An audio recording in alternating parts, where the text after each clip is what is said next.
Thank you, everyone, for joining us today. I'm Heather Goldstone, Chief Communications Officer at Woodwell Climate Research Center, and we're thrilled to have you all here today to share a few of our takeaways from COP28. Everyone on this call just back within the past few days to a week from Dubai, and we've been poring over the decisions that came out of the conference, and obviously analysis will continue, but I know everybody's inboxes are probably full of analyses, newsletters, and the like. So just wanted to share some of our takeaways today. And we've got a great panel to do that, starting with our President and CEO, Dr. Max Holmes. Also with us today, Dave McGlinchey, our Chief of Government Relations, Dr. Sue Natale, Senior Scientist in our Arctic Program and Permafrost Pathways co-lead, and Dr. Wayne Walker, our Chief Scientific Officer. So we'll hear from them, and then there will be an opportunity toward the end of the hour for you to ask your questions as well. You can go ahead and drop those if they occur to you while you're listening to other answers and content. Go ahead and drop those in the Q&A section, and we'll get to those later in the hour. So Max, over to you, just to kind of set the scene with our participation in COP this year. Well, yeah, thanks, Heather, and thanks to everyone who's tuned in. We're excited to share our perspectives on COP, which, as you'll hear, many of us were there, advancing our priorities, and like everybody else, eagerly awaiting to see what the final outcome of this COP would be. One of the outcomes of COP was that several of us came home with colds or something else, and I'm certainly in that category. So I'll try to keep my comments brief in hopes of avoiding starting to cough or something in the middle of it. All right, so sort of the scene setting for the whole thing, I think, is everyone who's following what's happening with Earth's climate, or let's say as everyone, period, should recognize at this point, the past year was a remarkable one, the hottest year on record. Impacts of climate change being felt near home in the US as well as globally, again, whether that's heat or drought or extreme precipitation or wildfire, on and on and on. The impacts of climate change are here and are being felt by people around the world. And of course, that adds urgency to the negotiations, the conversations at COP, the conference of the parties. Woodwell has been involved in these conferences from the start. So as you probably know, this was COP28, the 28th COP, which are the conference of the parties of the United Nations Framework Convention on Climate Change. And Woodwell staff were actually involved in the drafting of the UNFCCC so many years ago, and have been involved in all of the COPs since then. This year we had 16 staff participating at COP28 in Dubai. And for the first year, we had our own meeting space, our own pavilion in the parlance of COPs, where we could host discussions, host meetings, and also we had a separate meeting room, which was sort of wonderful to have. And over the next hour, we'll tell you again, both about the specific things that we're involved in at COP, as well as share our perspectives on the final outcome of COP, which was just released now a couple of days ago. And I think, like everyone else, we're still trying to digest and understand the nuances of the wording and so on. Okay, so you mentioned we're still digesting, so a little bit of a caveat there, but I think the big question on everyone's mind at this point is just the big picture. Was this a success? And in your mind, what would be some of the markers of success coming out of this COP? Yeah, that's the big question. And I think it's important probably to level set from the start. These things are always a mixed bag. Certainly the agreement that came out of this COP, of COP28, is not the one that Woodwell would have written if we had that power to do so, nor is it the agreement that any one of the hundreds or thousands of parties there would have written if they had that in their power. But the reality of COP is that any agreement that comes out of it is necessarily by consensus, and that's a very high bar. Nobody gets everything they want. Again, any words that come out of the COP only come out if everybody agrees to them. So they're never as strong as we would like. I think also with this particular COP, people will recognize that there was a lot of controversy associated both with the selection of the location, United Arab Emirates, as well as the leader, the president of the COP, Sultan Al Jaber, who is also the head of the national oil company in the UAE. And that caused some controversy given the role of fossil fuels in causing the problem that we're facing. That being said, some really important commitments and agreements were made. Starting really on day one, when there was an agreement to operationalize the loss and damage. We'll talk a little bit more about that later, but that's been something that's been in the works for a long time, and this was really a big accomplishment on day one.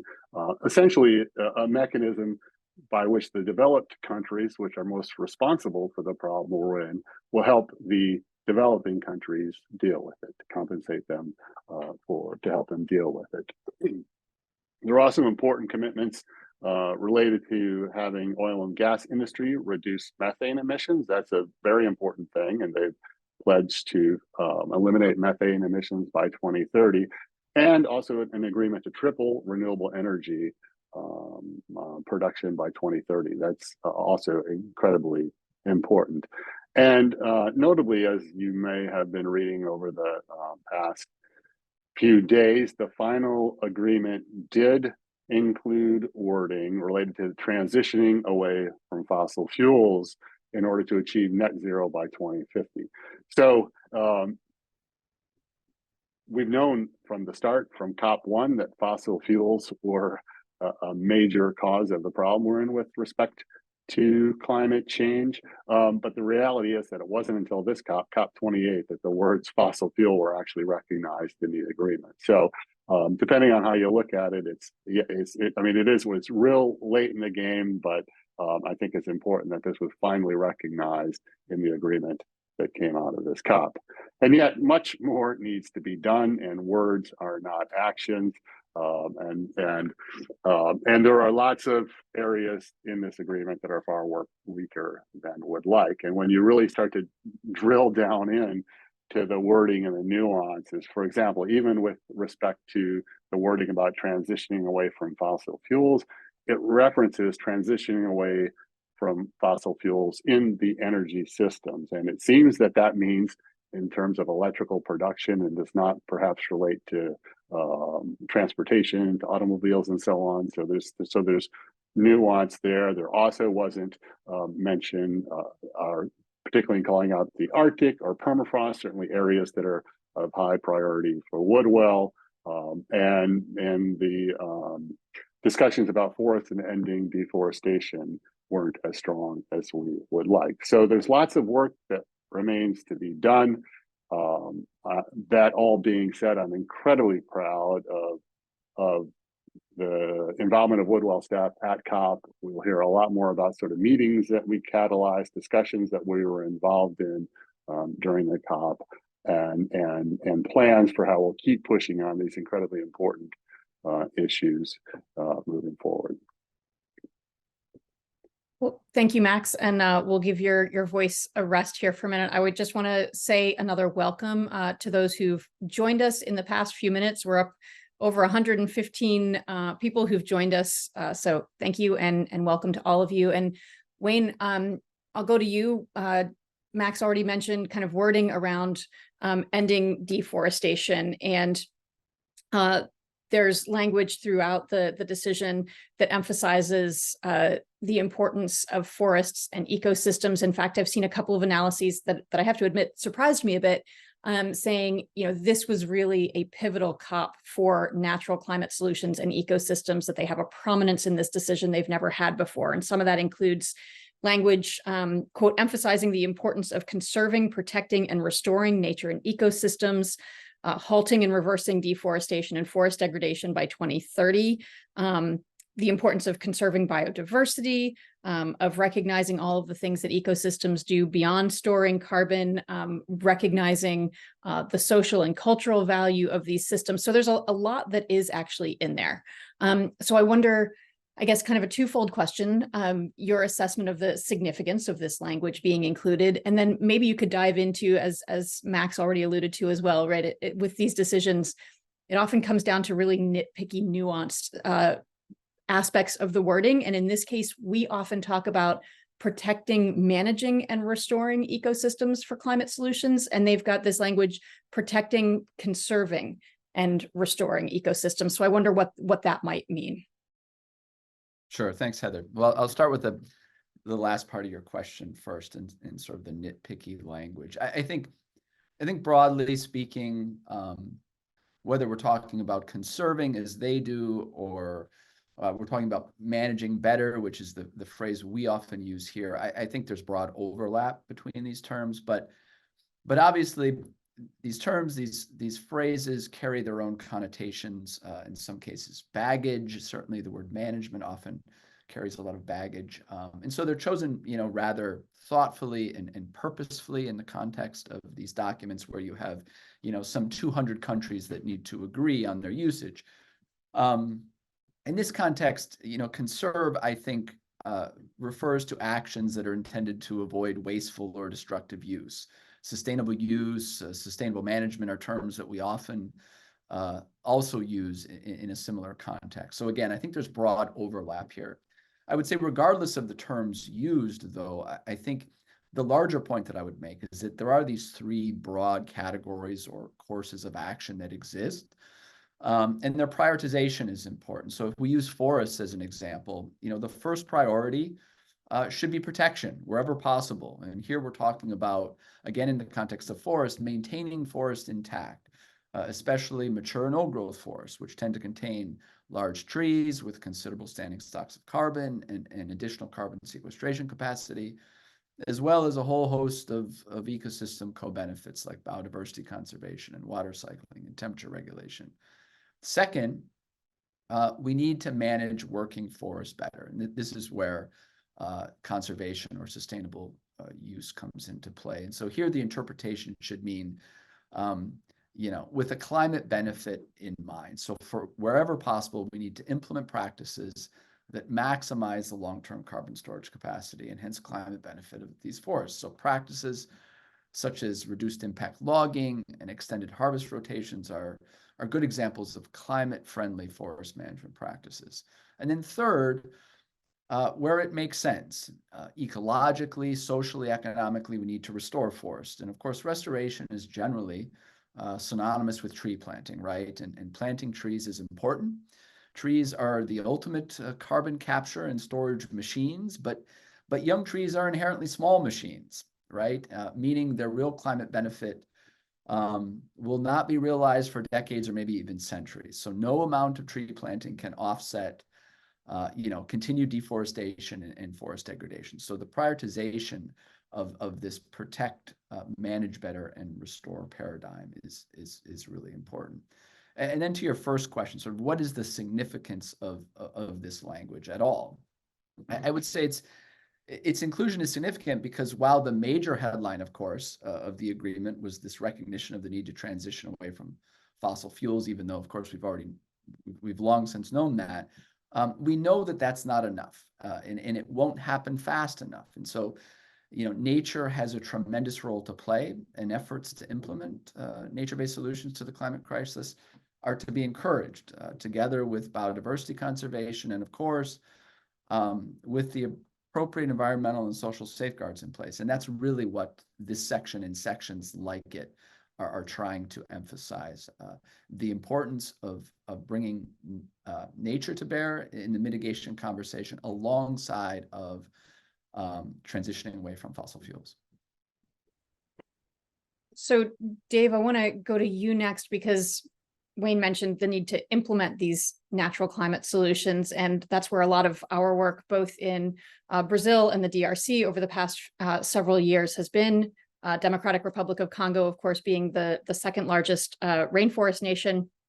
And we were able to release a report jointly with DRC Ministry of Environment at this COP, which has roots in a couple of different places, right? Longstanding work in the DRC, but then also work that you spearheaded a couple of years ago with the COP presidency to look at barriers to information, the need for climate risk information. And in fact, all of that shows up in this decision, the need for climate risk information for every country to have an assessment, and also the need for financial and other mechanisms to actually support countries in adapting to climate change and protecting their forests. So give us a little bit of the backstory of this report that we were able to release and how it was received at the meeting, and maybe where that goes from here. Yeah, thank you so much, Heather. As you said, this work, the report we released with the Democratic Republic of the Congo, originally the wheels started turning at COP26 when the UK, as COP26 president, prioritized risk and risk assessment as one of their main themes. And it's really nice to see kind of an initiative launched at one COP come to fruition at another. The continuum is satisfying. But the idea out of that, as you said, was that this risk information, this access to kind of understanding vulnerability, is not as widespread as it should be and as it needs to be if we're going to move forward on things like the global goal on adaptation. So our project was launched at COP26. It turned into this report we released with the DRC, but the other real foundation of it, as you mentioned, was our longstanding work in country. We have an employee based in the DRC, Joseph Zambo, who used to be a part of the Ministry of Environment, and now he works with the Woodwell Climate Research Center. We also have Dr. Glenn Bush, who's worked in country for 15 years, developing trust, developing relationships. So we were able to really co-produce this report. We were able to scope it at the front end, make sure that the science we were producing was going to be actionable. It was going to be really applicable to the DRC's needs.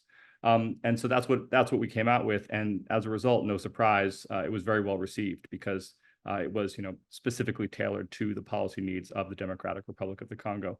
And it was also satisfying to see that come out at COP28 because it really, it was the dovetailing of a number of different threads that I think were really relevant in this COP, including risk, including nature, as Wayne just discussed, and including finance, understanding risk, understanding the need for adaptation and kind of where it needs to be applied, and forest carbon stocks, how those can be integrated into global carbon markets. All of those are part of the financing conversation. So a lot of different threads at COP coming together in this one report, which we're very excited about, and we look forward to working with the Congolese government to implement the findings. Yeah, it was, I'll say as an audience member at a couple of those events, it was really exciting to hear the DRC's Special Presidential Envoy, Stephanie Mbombo, and others from the Ministry of Environment talking about their plans for a new climate economy and where forests and an understanding of risk really fit into that. So it was really quite powerful and exciting. And to your point, yeah, just really hit on a number of themes that were very clear in the negotiations and come through very clearly in the decision as well.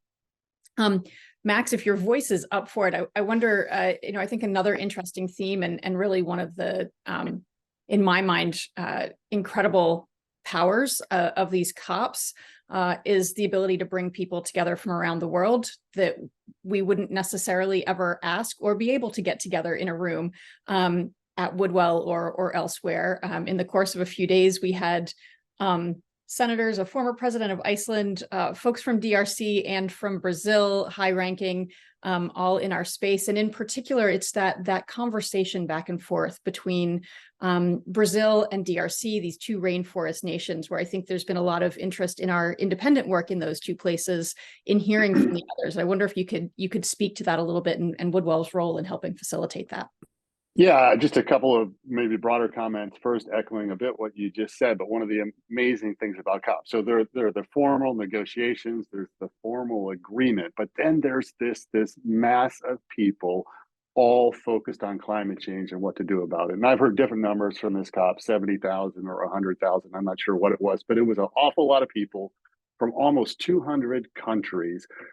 Scientists, policymakers, business people, indigenous people, youth activists, the whole range. So it's just this incredibly exciting buzz of people from different perspectives, but all kind of focused on climate change and what to do about it. So just from a diversity perspective, it's an amazing collection. And some of the most interesting people I met were, standing in the security line or something like that. So just interesting conversations strike up all over the place. One of the great things this year, as I mentioned at the start, we had our own space. We could control the programming and put together panels and so on. And certainly one of those, or several of those, were related to both the work that we do in the Amazon and in the Congo, the first and second largest rainforest on Earth. We have deep partnerships in both of those places. So to host our collaborators, our partners from the DRC and from the Amazon, and have discussions with them either kind of offline or panel discussions, were just rich in so many different ways. There are lots of similarities to the threats, the forces that impact their forests, that impact their livelihoods, that impact their indigenous people, but also interesting differences. And we explored some of those. So yeah, I mean, I think it's just one of the examples where and one of the greatest powers of COP is this global convening of people thinking about climate change. And there's just no other place that gets these wide range of people together. Wayne, in both Brazil and DRC, a lot of our work in recent years has focused on mechanisms for incentivizing and supporting forest protection. And that can take a lot of different forms, as our research has revealed, from technical support to payment for performance systems. Voluntary carbon markets come up. And then there's also, of course, some unique considerations around supporting indigenous communities who are incredibly powerful forest guardians. That's where I think a lot of your conversations at this COP were around how do we actually implement forest protection. So I'm curious, some of your takeaways where you maybe saw progress in those conversations around the actual mechanisms and particularly financial mechanisms. Right. Well, you sort of pointed to the fact that indigenous peoples have a huge role to play, and it's important to appreciate that indigenous peoples and local communities have an intimate relationship with their environment, and their reliance on local ecosystems leaves them, on the one hand, disproportionately affected by the consequences of climate change. On the other hand, though, they have this role, right, in implementing natural climate solutions like tropical forest protection, and that's something that's very widely recognized. And so compensation is needed if they're to, overcome the impacts of loss and damage, while also being able to continue being the effective stewards of the landscapes and ecosystems where they live. In the opening plenary of the COP, which is sort of the large sort of open forum where many different categories of representatives are given an opportunity to speak, the Indigenous Peoples Caucus was given 2 minutes, just 2 minutes, to voice their core concerns. And among other things, they called for the direct access to funds, specifically in the context of loss and damage, but direct access to funds is a broader theme among Indigenous organizations. They don't want other entities, whether it be environmental NGOs or foundations, telling them what they can or should do with money that they don't actually have control of. And so this is fundamentally about the right to self-determination. And so with all of this in mind, Woodwell has been partnering increasingly with organizations like Health and Harmony and Pawanka Fund, who are really strong advocates of Indigenous self-determination. Pawanka Fund is a really great example of an Indigenous-led fund that provides direct support to Indigenous initiatives focused on promoting and protecting traditional knowledge, well-being, rights, and self-determined solutions to a whole host of issues, including food security, healthcare, and climate change. And so we see organizations like Pawanka Fund as really, really critical if Indigenous peoples are to be properly and directly compensated for their contributions to climate change mitigation, because there needs to be this important mechanism to channel funds directly to them so that they can be responsible for implementing the solutions that they feel are most appropriate and most effective. I think that's a nice segue over to you, Sue, obviously working with Alaska Native communities and co-production of knowledge, supporting self-determination and adaptation efforts in those communities has been a big focus of Permafrost Pathways over the past couple of years. So I'm curious, in heading to COP, kind of what were some of your top priorities at trying to get on the agenda at COP?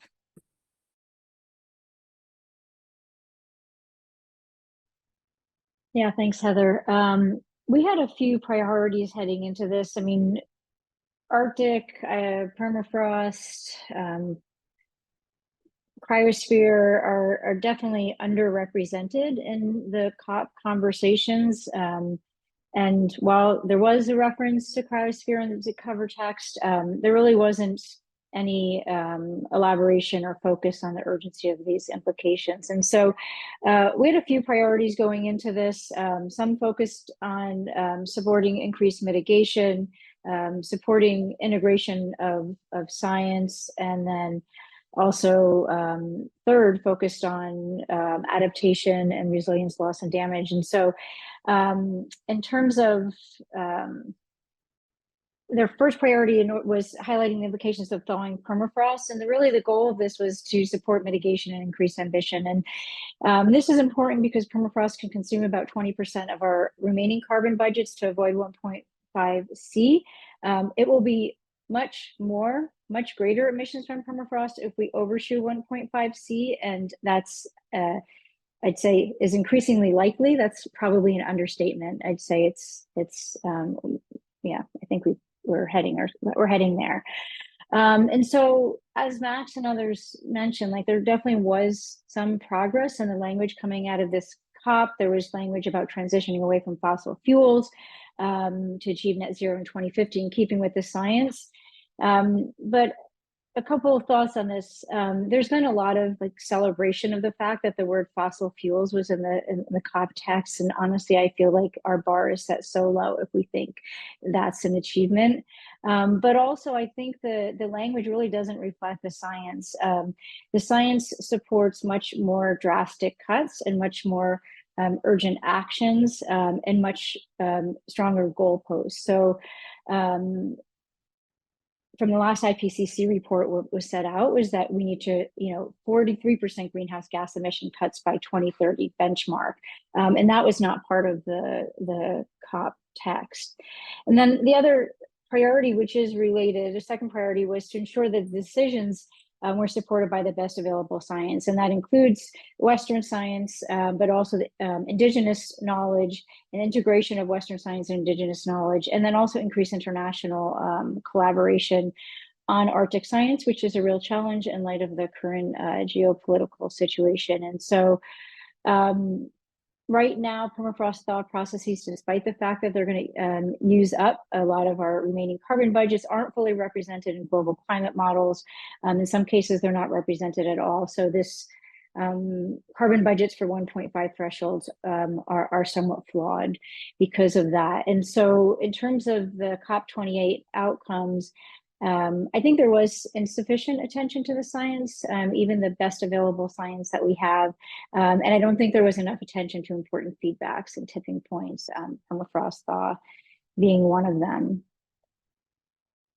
You also mentioned the importance of co-production of knowledge, and I was interested to see in the final decision there are multiple mentions, and I feel like that is an increase in attention to the importance of Indigenous knowledge in decision making. But as Wayne just alluded to, that doesn't necessarily come through in the actual negotiations. And one place where I'd be curious to get your take on this is around the loss and damage conversation. Right, big announcement on the first day of the meeting. Operationalizing loss and damage, a really significant win, but that's been a conversation that's been really centered on global South, developing nations, small island developing states. And I know you've been trying to get Arctic communities better represented, expand that conversation around loss and damage a bit. Was there any progress on that front? In terms of support for loss and damage impacts on Indigenous communities of the North, I'd say not a lot. And I just want people to realize the communities in the North have been dealing with this for decades, and literally loss of land. So land that's sinking, land that's falling into rivers, and land that's falling into the ocean. This is already after their land had been taken away due to colonization. And so these communities who already have very limited land are losing it to permafrost thaw, to wildfire, to increased storm impacts. And so this has been going on for a really long time, and they urgently need resources. The Loss and Damage Fund, yes, it was operationalized, but it is not geared towards, it's geared towards helping countries in the global south, not to Indigenous peoples of the North who have been impacted for a long time. And I would also say the funding commitments, I was like pleased to see that this is being operationalized, but it is nowhere near sufficient to what's needed. And there's no indication of how Arctic communities can be a part of this, Arctic Indigenous communities in particular. Okay, so clearly not as much progress as we would like, certainly on the core decision front. But you had some really exciting events there, and we were talking about also the importance of COP in terms of the convening power and the ability to accelerate our own work. And this is a long fight. So I'm curious if you feel like there was progress made on that level with our work and our ability to continue moving this work forward.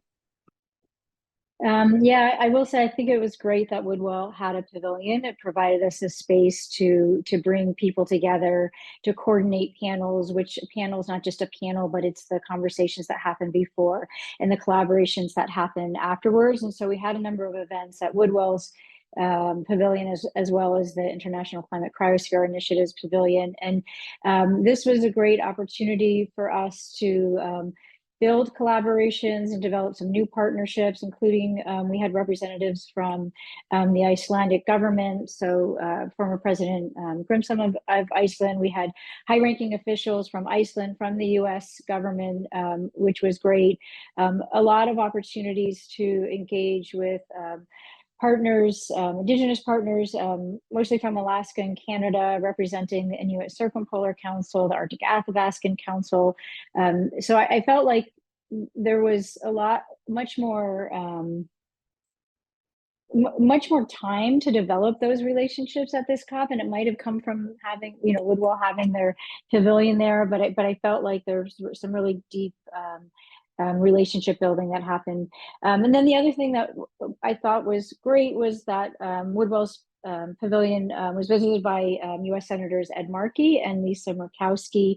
I was not there at the time. I had already left, but Dave met with them and talked quite a bit about the urgency of addressing impacts of permafrost thaw. So maybe Dave, if you want to chime in about those conversations. Yeah, Dave, and I think more broadly, when we think about UN COP, minds immediately go to national, international level.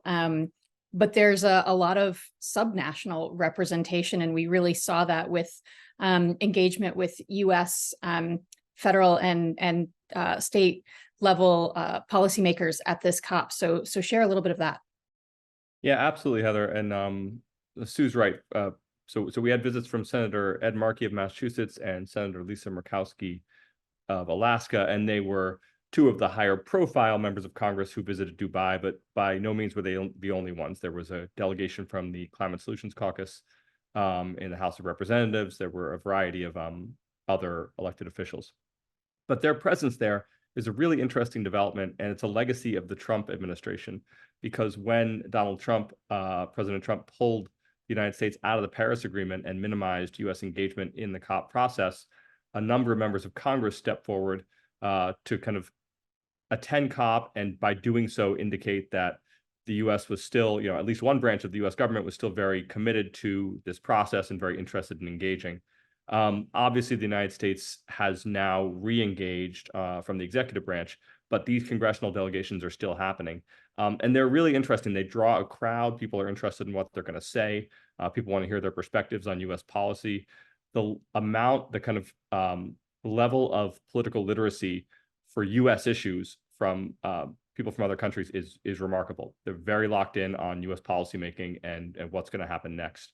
As Sue mentioned, both of those officials, Senator Markey and Senator Murkowski, were very, very interested in permafrost thaw because they get it. They understand the massive amount of carbon stored in permafrost, and they understand the kind of implications for global carbon budgets. And they also understand the implications for local communities. So they get the whole scope of the problem. And while it is not sufficiently represented in the negotiations, it certainly is something that is on the mind. As Max said, there's this outer concentric circle outside the negotiations of the kind of the conversation at COP beyond that. And there, permafrost and Arctic issues are very present, not sufficiently in the negotiations, but certainly in the outer circle. Thank you.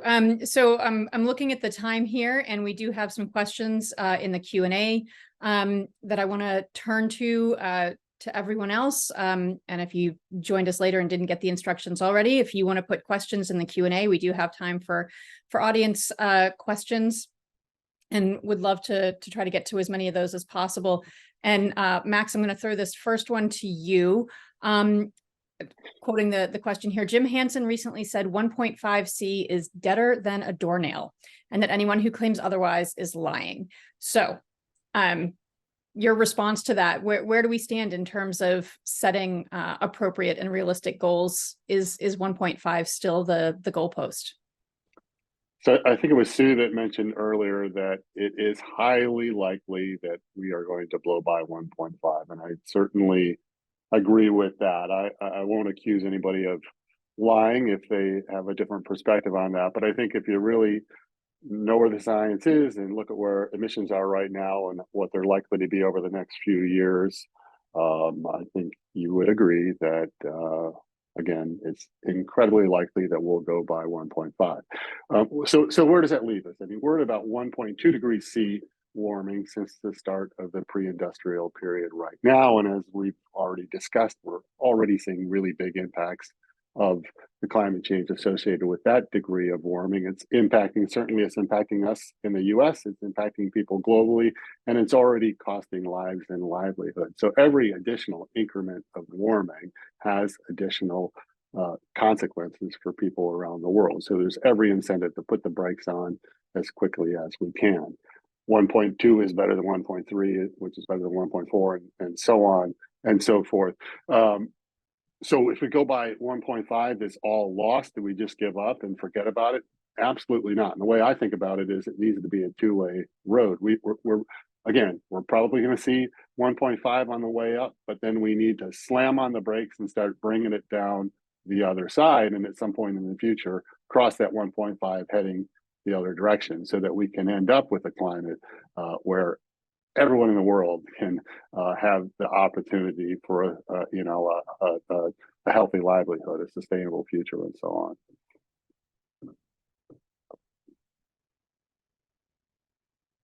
So maybe related to that, I think we've got a number of questions here that are kind of in the reality check realm. Right, we've mentioned a lot of commitments that are in the decision that were announced during the course of this COP, and a lot of them have 2030 as a deadline. So a reduction in methane emissions by 2030, a tripling of renewable energy by 2030, end of deforestation by 2030.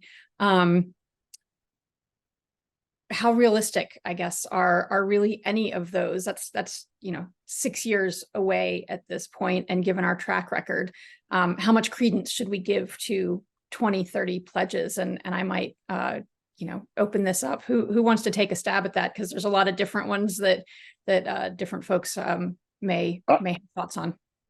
I'll offer one thought, then others can jump in. I'll say I'm very glad that we're making commitments for only 6 years out. When commitments are made for 2050 or 2100, everybody, you don't have to worry about it for a long time. These very short-term commitments, as you said, I mean, it's amazing that 2030 is only 6 years away or something like that. Every year, every month, there's going to be a focus on that. We can talk about whether those commitments will be met or not, and it will be a huge challenge to do so in many cases, but we're not going to forget about it until 2029. The focus will be on every year, every month, every day until then. Heather, go ahead, Wayne, sorry. I can just say a few words about deforestation. Yes, 6 years is a very short period of time, although if we look back over the last 6 years, we've seen tremendous strides made in countries like Indonesia and countries like Brazil. So it is possible. It is possible that a lot can happen over the next 6 years. But it comes down to ambition. It comes down to political will. It comes down to investment. and we'll see where we get, but it's not impossible. Dave. And I would just add that in terms of the shorter timeline, a lot of the pledges that were made around methane leakage reduction are achievable in the short term. That's, it's been referred to a number of times at COP28 as the low-hanging fruit. Essentially, it's plumbing. It's getting the leaks taken care of. It's being responsible in that approach. So that's those methane commitments, if they're actually followed through on, are achievable on that timeline. It takes investment and it takes monitoring to make sure that the follow through happens, but it can be done. So while we're on methane, I will jump to another question, which Sue, you already hit on, but I think maybe some incredulity and desire for clarification here. Is it really true that methane emissions from permafrost thaw are not incorporated into climate modeling used for determining various pathways to meet global mean temperature goals? So yeah, fire away. So the last IPCC report was the first time that permafrost feedbacks were included in the Earth system models that went into the report, but only 2 of the models included permafrost carbon feedback, and that's both methane and CO2 emissions from thawing permafrost. And then the 2 that did include it, some important processes that really speed up greenhouse gas emissions from permafrost. So this rapid ground collapse and wildfire, and even combustion of carbon below ground from wildfire were in any of the 2 models. And essentially, there's a number of Earth system models that go into the report and essentially average it, right? So when you have a really small percentage and they're not including the full processes, then you're not doing the full accounting. So yes, that is indeed true, fortunately. And let me just say, I do want to say the modeling community is aware of it and is working on it. Definitely needs to be, if this is important and this is a commitment, there needs to be then funding to support this, to support the people and support this community to do this. It's not that the scientific community isn't aware of it. There just isn't right now, hasn't been the will, I'd say, in the funding mechanisms, and then as a result, the capacity to do it. All right. Wayne, there's a question here that I wonder if you want to tackle. What are the prospects for rewilding barren landscapes and using regenerative agriculture, forestry to reduce greenhouse gases and increase biodiversity? This intersection of food production and ecosystem protection was a huge theme at this COP. And that, of course, all ties into the idea of sustainable development and natural climate solutions. So what are the prospects there? I would say there are tremendous prospects. At this COP, we held a number of different events and panel discussions, specifically on regenerative agriculture. We have work going on here in that area. A couple of different scientists working in places like India and elsewhere in the Western United States, exploring the prospects associated with regenerative agricultural practices for, not only impacting climate mitigation, but increasing yields, having an impact on food production. So I think there's a lot of prospects there. Where rewilding is concerned and restoration is concerned, there's certainly important work to be done there as well. I would say, echoing one of the comments made earlier, where restoration is concerned, we need to appreciate that in terms of climate benefit, there's only so much that can be realized over the short term. That doesn't mean that work shouldn't be done, because it does have important implications outside of just the climate benefit, where biodiversity is concerned, for example, and other ecosystem service benefits.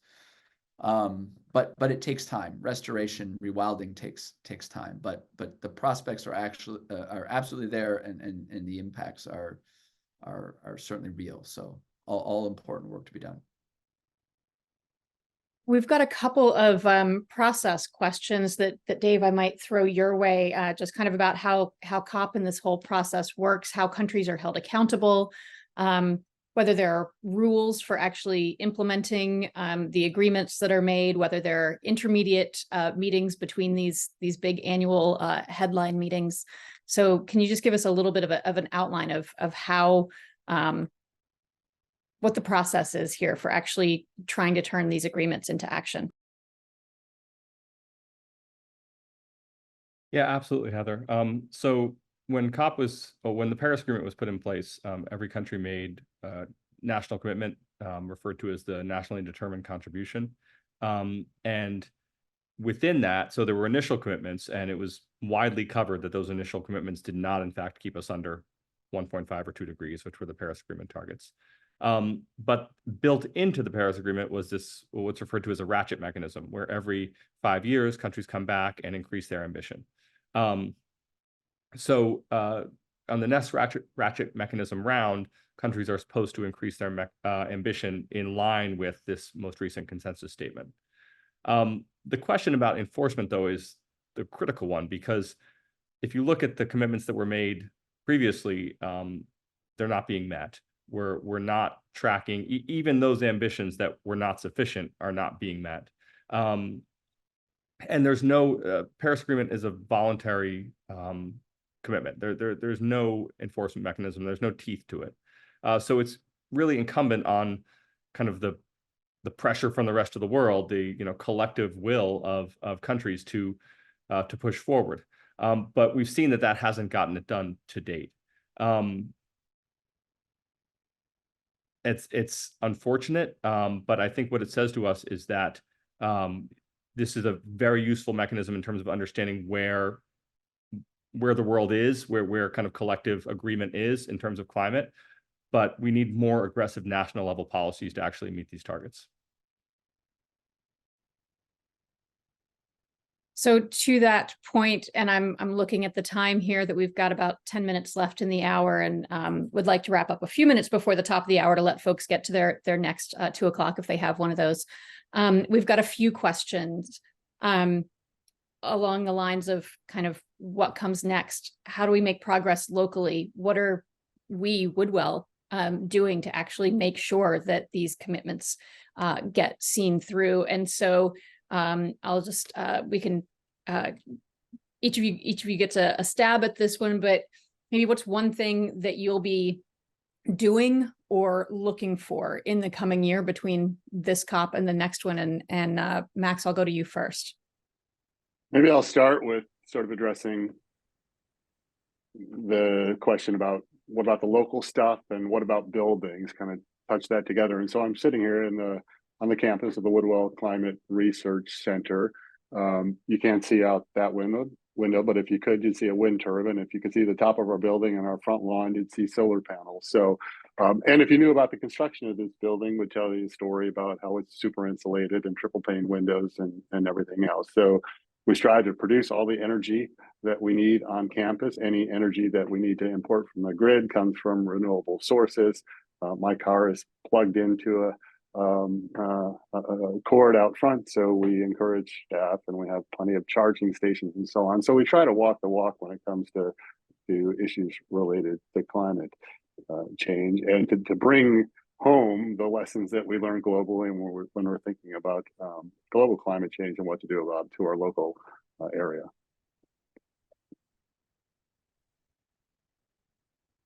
Sue, I'll hand it to you next. And I know you've got a list a mile long of things that you're working on. So we maybe not the whole list, but give us the top of the list. It's not going to be one. I'll give you a couple. I already decided. I was like, I can't say one thing. But I mean, the first thing is just doing quality science, right? Like doing the science to fill the gaps that we have in our understanding of critical feedbacks to global climate from the North. So that involves monitoring and modeling and working with our team here at Woodwell, but also internationally to push the science forward. Like that is really first and foremost the work that we do. And then working with our policy partners at Harvard and elsewhere to how do we get this information that we have in the hands of policymakers. So those are 2 areas where we're really active. And then alongside that is working with our Alaska Native partners and also Indigenous communities at the Pan-Arctic scale. But thinking about in the US, really thinking about commitments are good, but it really comes down to implementation, and that has to do with finance. It also has to do with a governance framework, and working this out with our partners of like, what does adaptation governance look like, and what does a just and equitable adaptation governance framework look like, which means being led by the communities that are most impacted, by the Indigenous communities of the North. And so thinking about that and working with government agencies and government officials and tribal leaders and Indigenous knowledge holders and scientists, and sort of bringing all of these different ways of knowing and these different expertises together to really push forward that agenda. All right, well done condensing a whole lot of work into a very concise answer there. Wayne, over to you. Some of your plans, not the entirety, but some of your plans for the coming year. Sure. Well, I'll just mention one item, and it's focused on carbon markets. We didn't talk a lot about carbon markets in our discussion today, but carbon markets certainly featured prominently at the COP. We and others think carbon markets hold tremendous potential for bringing large amounts of capital to the ground, to the people, and to the places responsible for implementing natural climate solutions. But there's no question that right now carbon markets are plagued with all sorts of problems. They're very much in their infancy as markets go, and there's a lot of work to be done if they're to function properly, sustainably, equitably. But we think our science has a significant role to play. And so we're really looking forward over the next several months to exploring opportunities to bring integrity and confidence to these markets. And I think that speaks to a couple of other late-breaking questions that came into the Q&A around how do we actually get money where it needs to go in order to support what we've now, collectively agreed needs to happen. Obviously, not the only mechanism, but as you alluded to, one with a lot of potential that needs a lot of attention and a lot of fleshing out. Dave, over to you. Yeah, I'll just echo what I said earlier, which is that I'll be closely watching the development of national level climate policies, because that's where the rubber hits the road. These high-minded NDCs are excellent, they're ambitious, they're target setting, but the national level policy is where they become reality. In the United States, we'll be closely focused on the Farm Bill. There's a lot of climate aspects to that. In the Democratic Republic of the Congo, Wayne just mentioned carbon markets. They're in the process of developing a regulatory agency for carbon markets in that country. So there's a lot of work going on across the world at the national level that will make these NDCs, these national targets, actually become real or not. So that's where I'll be focused. Great. Well, thank you all. And I think just those 4 answers, and as Max already alluded to, we had 16 people from Woodwell participating, not all 16 of them obviously here today. That would have been a little bit much in terms of a panel. So you're getting just a smattering, and even in that, really the breadth of the work going on from right on our own campus and thinking about our own carbon footprint, to the science that we do, working to figure out how we can support finance mechanisms that make things go, and federal policies that point us in the right direction. So a lot of really exciting work to come, and I'm having a moment as an NPR baby here. I'm going to quote my favorite NPR show, Wait, Wait, Don't Tell Me. If any of that happens, you'll hear about it right here from us. If you've joined us for this webinar, so you're probably already following us either on email or on social media. But if you're not already and you heard about this through a friend or happenstance, we encourage you to sign up for our newsletter, follow us on social, and stay in touch. Thank you all for joining us today, and have a wonderful weekend.